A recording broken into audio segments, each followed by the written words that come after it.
congressman ay walang insertion sa NEP ng DPWH na 150 million pesos ang sinungaling. And I take exception to anyone who says that I'm only doing this after the death of Yusek Cabral. I was bringing attention to this while Yusek Cabral was alive, and the government was not acting on it. I kindly ask Yusek Claire Castro to correct all of the inaccurate statements that she has made. But even if she does not, she will be made a fool when the records and the DPWH themselves will corroborate what I'm saying. Wala ho tayo mahabang pag-usapan ngayon mga ka-reaction update page. Naka-livestream ho ngayon itong si Kong Leandro Lebiste kung saan nga ho may ilalantad na naman ho siya na bawat kongresista ay tumatanggap ng di umano. Ayan mga ka-update, pag-uusapan ho natin lahat yung mga yan. Kaya dito mga update, pakinggan na ho natin siya. Sabay-sabay tayo mag-react, mag-komento. Pati ho yung trillion budget ng DPWH mga ka-update, ilalantad ho niya. Kaya mga update, kung bago lang ho kayo sa ating channel, isang like, isang share, isang subscribe lamang ho. Malaking tulong na ho yan. Reacta na ho tayo, pakinggan na ho natin itong si Kong Leandro Lebiste. And I would like to ask that before the budget is approved on Monday, we can see how much the budget of every district is in FMRs. And lastly, I would like to ask the House of Representatives to explain why did it increase its own budget by almost 10 billion pesos or almost 31 million pesos per congressman, and where the almost 8 billion peso increase in MOOE will go, not only as lump sums, but per congressman. How much will every congressman get out of the almost 8 billion pesos increase in MOOE?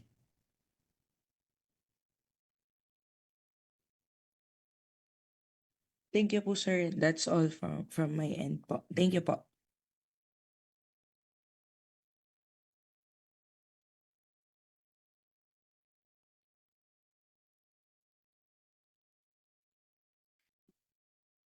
Okay, so I think we've already covered a lot, but there's more to cover in the next days leading up to the ratification of the BICAM.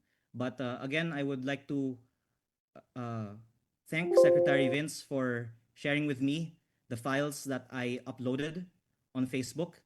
And I would like to repeat that Yusek Claire Castro will make a fool of herself when Secretary Vince and many others will confirm the authenticity of the files that I uploaded. And I would like to dispute the claims of Congressman Redon na ako ay sinungaling dahil si Congressman Redon ang sinungaling. Ayan nga ho mga ka-update mismong itong si Kong Lebiste, bumabaan at bumubelta dito kay Redon. Sinabihan mo nga naman kasi siya na itong si Redon na sinungaling daw ho si Kong Lebiste. Di ba, nakita naman ho natin, hindi pa nga ho sa congressman noong nagkaroon ng proyekto. Diyan ka ho kasi sa party list mga ka-update, kasosyo na ho dyan si Redon. Kaya wala ho siyang dahilan para magsinungaling. Ito kasi si Redon mga ka-update, kung hindi ho natin kilala yan, yan ho yung gigil na gigil kay Pangulong Duterte. Bakit ho sa gigil na gigil? Mga ka-update, dyan ho dyan sa Dolomite Beach.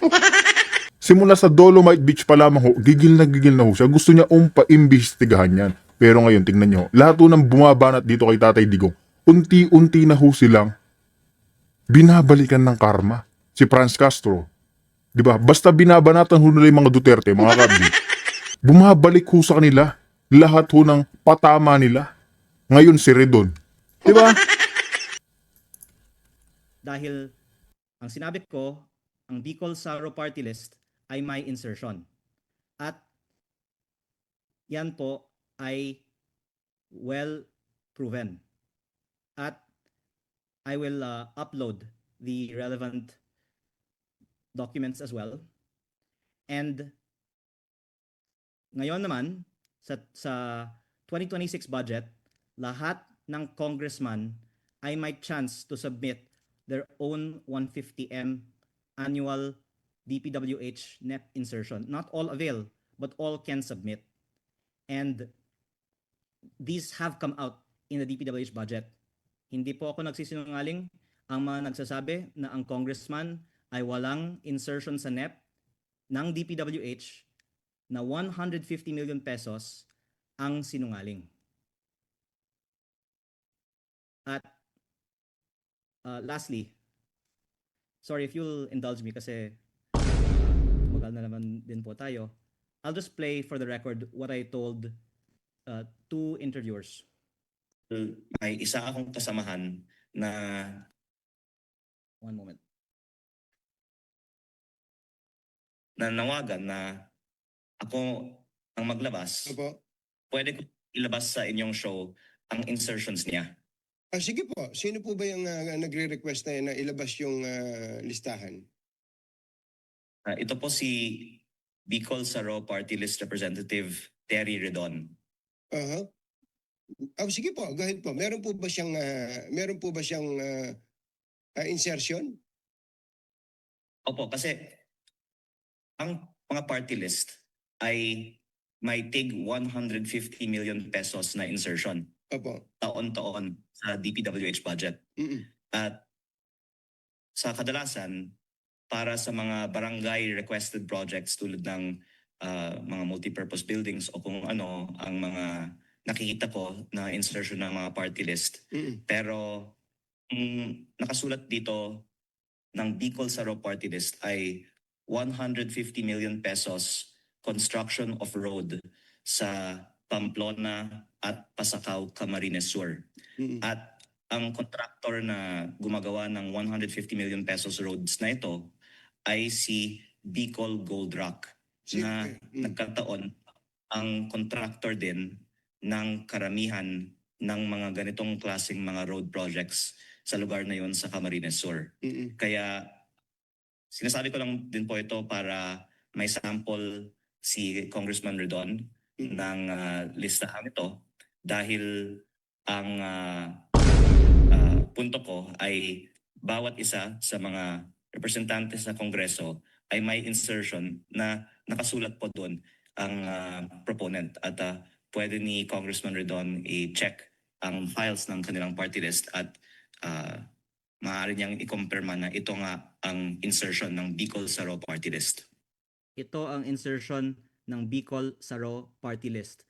Maaari ni Congressman Redon i-check sa kanyang party list. Ito ang insertion ng Bicol Saro Party List. I did not say ito ang insertion ni Congressman Terry Redon. Ang sinabi ko, insertion niya, and then I explained, isinumite ng kanyang party list dahil siya naman ay miyembro ng kanyang party list nung 2024 pa. And I'm sorry, but in another time, I will have to explain, maaari na ang campaign funds pala ng mga politiko ay nanggagaling sa kanilang mga insertions. Kaya pala, lumalaki ang DPWH budget pag election dahil nagkataon at the same time, kailangan din ng mga politiko ng campaign fund. Kaya, sino ang nakinabang sa 150 million peso road insertion ng Bicol Saro Party List sa 2025 budget? Walang iba kung hindi si Congressman Terry Redon. Meron bang insertion muli ang Bicol Saro Party List ni Congressman Terry Redon sa 2026 budget?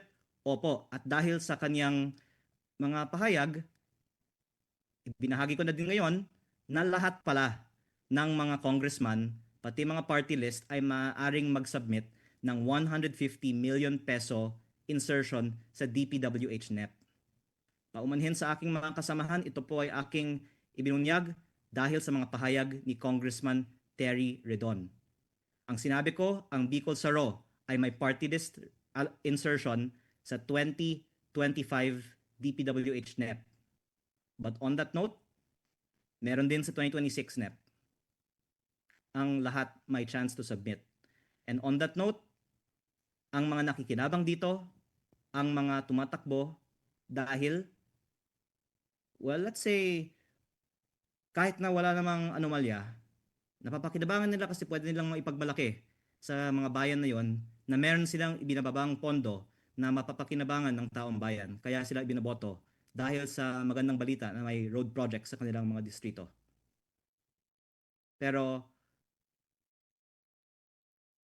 ang bagong halal na party list rep ay din nakinabang sa insertion sa 2025. Pero ang sinabi ko ay ang party list ang may insertion. Pero sa 2026, meron din chance lahat na mag-submit ng insertions.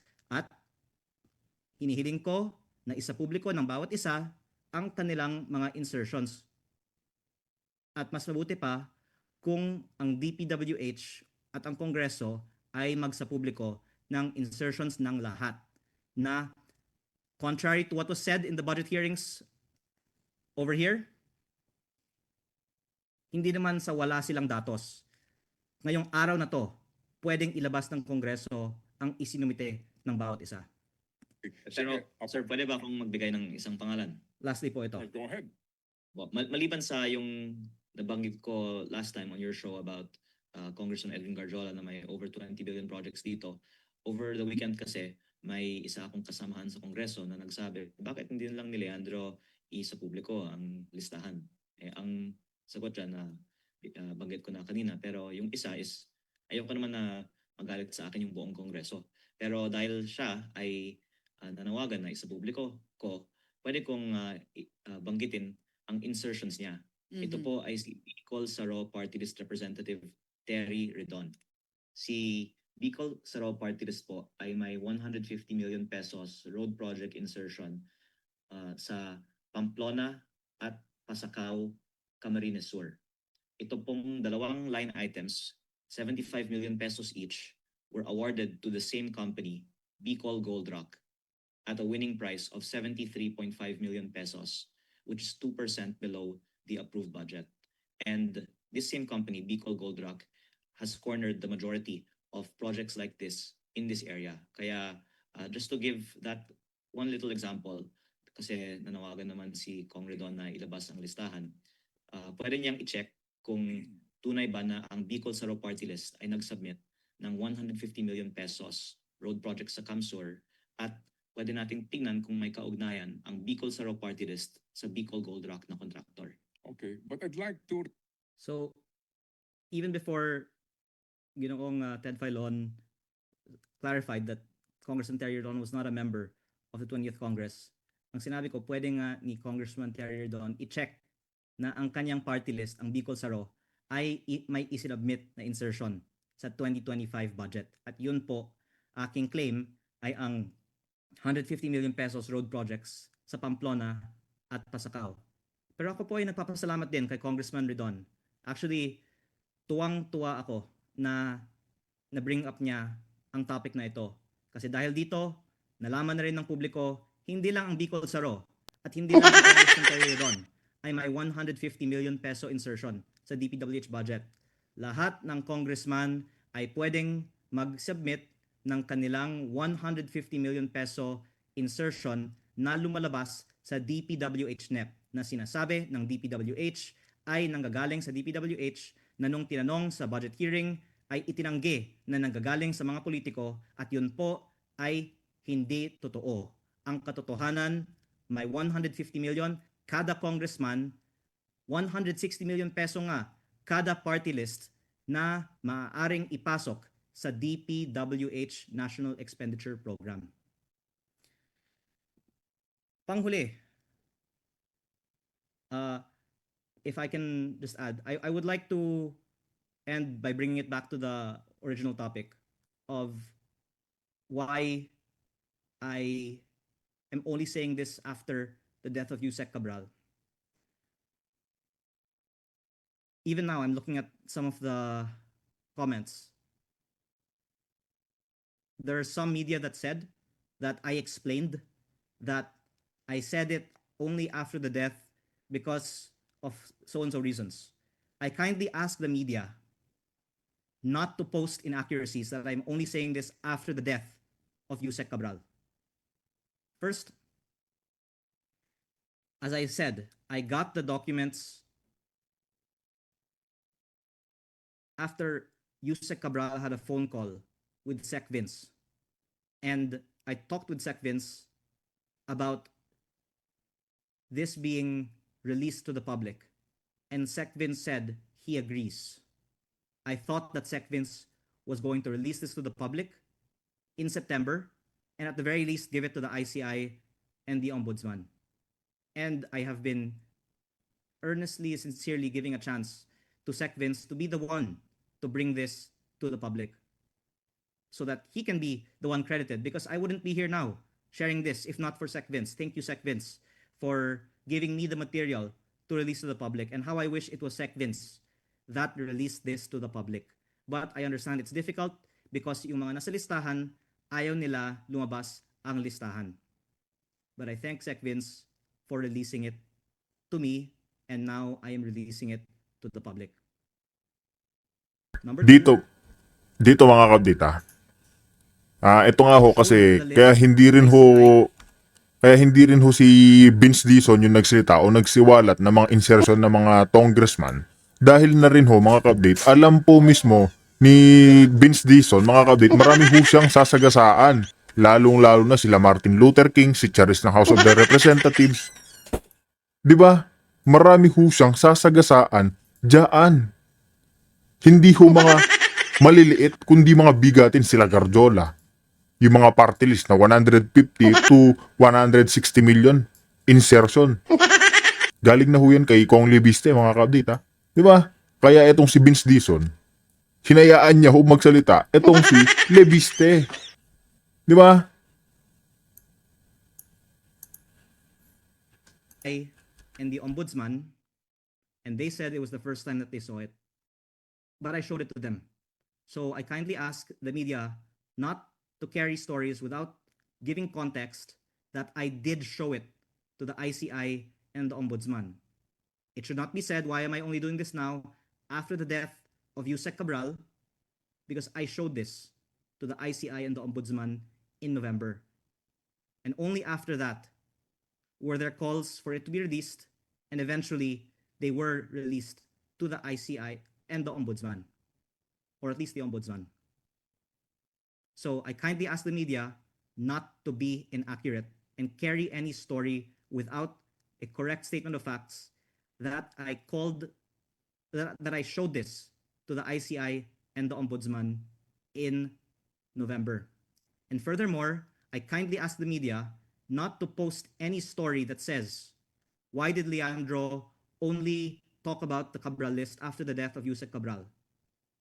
Because I'm giving an advertisement here to ANC, but you can watch my interview on November 20. Ex-DPWH Yusek Cabral may know more than than Bernardo Bonoan over project insertions. So maybe the media could check who was the first person who said that Yusek Cabral knew more about the DPWH budget than anyone else and would be a valuable resource for the flood control investigations, and raised questions why she was not being used more as a resource in the flood control investigations. I long thought that she should have been the state witness, and if this was acted upon, how I wish that she did not lose her life last week. And I take exception to anyone who says that I'm only doing this after the death of Yusek Cabral. I was bringing attention to this while Yusek Cabral was alive, and the government was not acting on it. And, well, I've already said before, her family released a statement released to me by her lawyer that it was unfortunate that there was, in fact, a public shaming campaign on people whom cases were not even filed on. So I'm not yet getting to that point, but it's unfortunate that some of the public statements contributed to some of the unfortunate events last week. We should not be treating DPWH officials like Yusek Cabral that way when they have the information that can implicate the real people who are most responsible, who are the proponents of these DPWH projects. And I kindly ask the media not to post anything without adding the correct statement of facts. Again, I'm advertising here ANC. Leviste, ICI needs to look at who proposes infra projects. It will open new can of worms. Actually, those were the words of the media, not mine. But my laptop, in this picture, I showed to them the list of Yusek Cabral in November. And I said that this should be looked into by the ICI. The DPWH did not give the Cabral files when Yusek Cabral was still alive. I called for them to do so in November. I kindly ask Yusek Claire Castro to correct all of the inaccurate statements that she has made. But even if she does not, she will be made a fool when the records and the DPWH themselves will corroborate what I am saying. Thank you. Okay, any final question?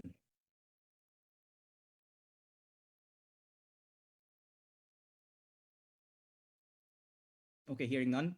I would like to end by thanking the House of Representatives. I'm here in my House of Representatives office now for allowing me to express my thoughts on the budget and not stripping my district's budget despite my outspokenness on this.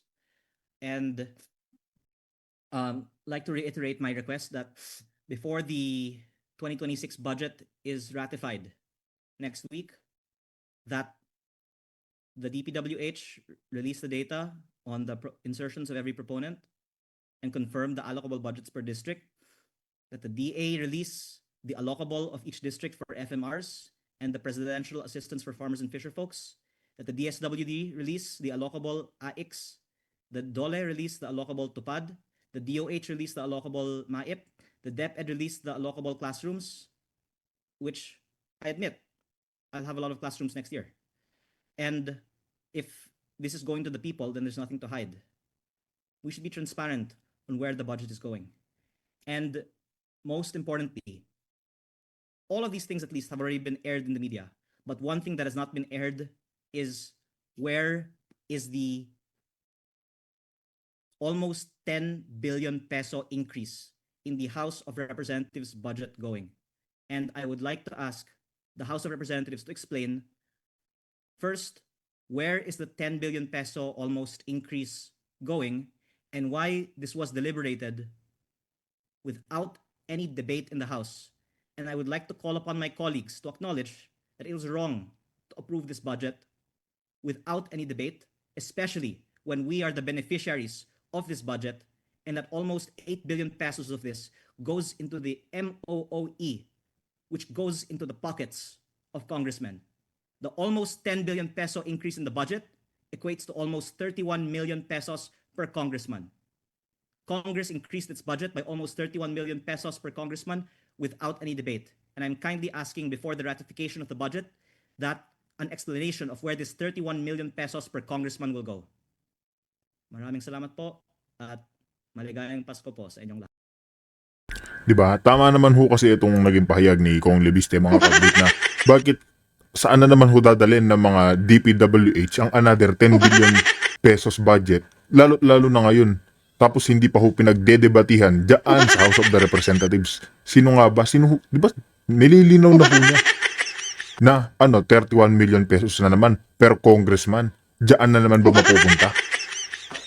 Sa kanila na naman ho ba ibubulsa yung mga ninanakaw ho nila? Diba? Isa pa ho yan si Auntie Claire Castro. Dapat ho, mga kabit, marinig niya ho yan naging pahayag ni Kong Lebiste na wag ho siyang maging sinungaling. Wag ho siyang maging talakera. Dapat alamin ho ni Claire yung mga nangyayari talaga sa gobyerno. Hindi yung one-sided lamang ho siya. Diba? Mga kabit, kung meron ho kayo naging komento o reaction dito sa ating naging video, pag-usapan ho natin sa ating comment section. Kaya mga kabit, dito na ho natin tatapusin ang ating reaction video.